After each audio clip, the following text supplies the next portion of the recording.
Nabi Ibrahim dianggarkan berusia sampai umur 175 tahun.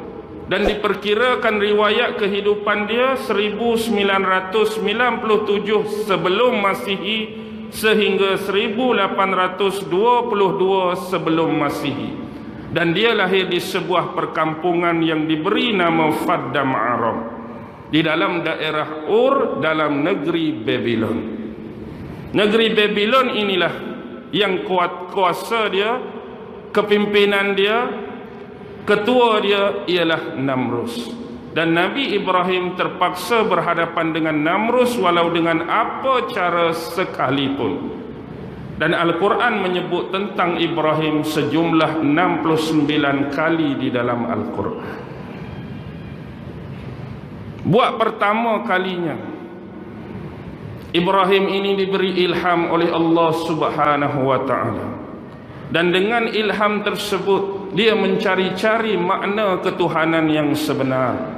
Dia cuba mencari ketuhanan yang sebenar dengan melihat kepada alam semesta.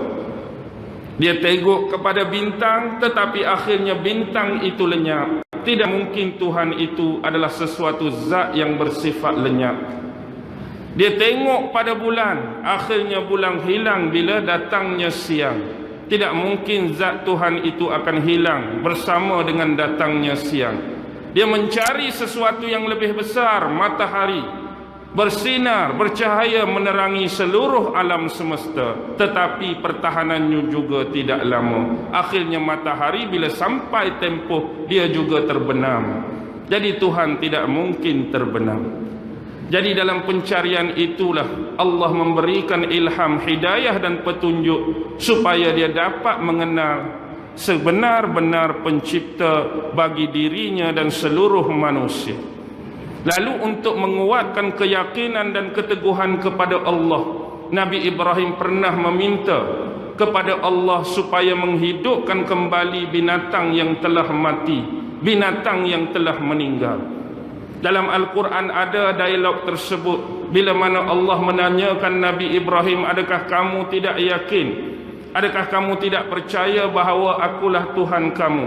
Tetapi tidak lain permintaan itu adalah semata-mata untuk menguat dan meneguhkan lagi keyakinan dan keimanan kepada Allah.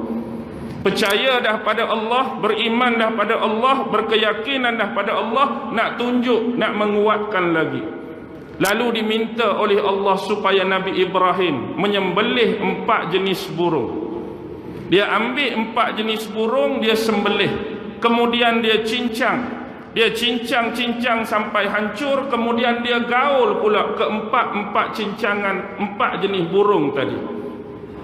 Campur 4 cincangan jenis burung, dia pergi letak sedikit atas sebuah bukit, hak ni sedikit atas sebuah bukit, hak ni sikit atas sebuah bukit, hak ni sikit atas sebuah bukit. 4 bukit. Dan dia memegang, dalam tafsir Ibnu Katsir, kepala setiap burung-burung tadi. Hak 4 dia sembelih tu dia pegang kepala. Last sekali Allah berikan kembali roh dan kehidupan.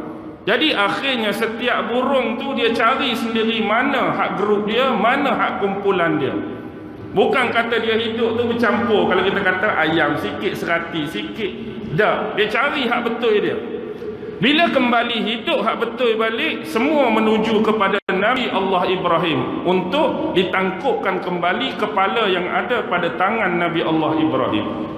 Bila mari contoh satu jenis, Nabi Ibrahim nak uji, Nabi Ibrahim nak try, dia tunjuk kepala hak bukan body tu. Tapi body tu tak mau dekat, body tu tak mau masuk. Sebelum sampailah ditunjukkan kepala untuk bodinya yang sebenar, baru dia terima untuk dilekatkan leher.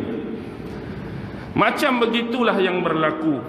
Macam orang-orang kafir musyrikin Mekah pada zaman Rasulullah. Mereka tu bukan tak percaya langsung pada Nabi. Ada yang was-was, ada yang memang tak mau beriman. Tetapi mereka nak lebih lagi. Mereka nak lebih lagi untuk meyakinkan dalam hati mereka Nabi ni benar-benar Nabi. Nabi ni benar-benar Rasulullah. Lalu mereka minta sesuatu benda yang pelik-pelik, benda yang aneh-aneh, benda yang ajaib-ajaib. Sebab itulah kebanyakan para Nabi dan Rasul dibekalkan dengan apa yang menjadi sesuatu yang dianggap luar daripada kebiasaan. Itulah yang disebut dalam agama sebagai mukjizat. Banyak mukjizat Nabi. Hak pelik-pelik, belah bulan ada, Isra' Mi'raj, dan tak perlu kita ceritakan di sini satu persatu. Kita sedia maklum dalam sirah dan sejarah Rasulullah. Baik, itu adalah sebahagian daripada kisah Nabi Ibrahim. Tetapi apapun, waktu geng-geng tadi, mereka masih lagi ada yang menyembah berhala. Masih lagi penerusan kepada penyembahan berhala, sampai akhirnya Nabi Ibrahim menyebut, innani bari'um mimma ta'budun. Sesungguhnya aku berlepas diri, bari', daripada apa-apa yang kamu sembah. Hak kamu duk buat hari ni, hak kamu duk menyembah hari ni, hak kamu menyeleweng hari ni, hak kamu tersesat hari ni, tak ada kena mengena dengan aku dah. Sebab tugas aku dah menyampaikan, bukan sahaja pada kamu, bahkan lebih awal pada ahli keluarga aku. Bapa aku Azar tu lebih awal aku duk bersembang dengan dia, duk berdialog dengan dia, duk berbahas dengan dia, duk bercakap dengan dia tentang siapakah Tuhan yang sebenar, tentang siapakah Tuhan yang hak, yang layak disembah oleh sekalian manusia. Dan kamu ni adalah peringkat-peringkat yang kemudian, tapi kamu masih lagi degil, masih lagi keras kepala, masih lagi hitam dan busuk hati kamu untuk menerima kebenaran dan menerima Allah sebagai Tuhan. Hari ini bari umma ta'bud. Aku berlepas diri apa yang kamu sembah dan apa yang kamu buat. Baik, untuk memahami semua perkara-perkara ini dengan cukup baik, ni kita sebut dua je, sebab kita ni baru mukaddimah, tak masuk cerita lagi. Tak apa dah, kau orang sini tak biasa balik pukul sebelah. Okey, secara umum, bila kita nak bahas benda yang cukup besar, saya nak bagi panduan. Contoh, ada seorang penulis, nama dia Howard Gardner. Siapa yang minat buku-buku jenis motivation, buku-buku jenis counselling, tentu biasa dengar seorang penulis yang bernama Howard Gardner. Salah satu tulisan dia yang hebat, 5 Mind to in the Future. 5 jenis bentuk pemikiran untuk memenangi masa depan. Seolah-olah konsep buku tersebut kita harus memahami dengan baik kelima-lima bentuk dan konsep pemikiran ni kalau kita nak hidup dalam dunia masa depan. Yang pertama antaranya dia sebut disiplin mind. Minda akal yang berdisiplin. Okey, satu. Yang kedua synthesizing mind. Synthesizing mind bermaksud mengumpul dan menghimpunkan. Kita kena ada otak dan minda yang suka menghimpun dan mengumpulkan. Yang ketiga creative mind. Minda dan otak yang kreatif. Kreatif ni berbeza dengan inovatif. Kreatif ni kita buat satu benda, kita create satu benda, kita cipta satu benda yang orang sebelum ni tak pernah buat. Yang orang sebelum ni tak pernah buat, kita pemula bagi ciptaan tersebut, tu dipanggil kreatif. Tapi kalau inovatif ni kita tiru hak ada dah. Kita tiru hak orang buat dah tapi lebih baik. Contoh, kalau TV dulu, TV jenis punggung besar dah. Faham dah? TV punggung besar zaman kita dulu, besar punggung dia.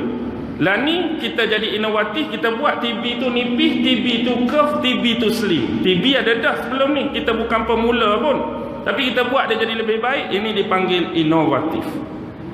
Tapi kita tak mau yang inovatif, kita nak yang kreatif. Yang keempat ialah respectful mind, iaitu minda yang menghormati. Yang kelima ialah ethics mind, minda yang beradab, minda yang beretika.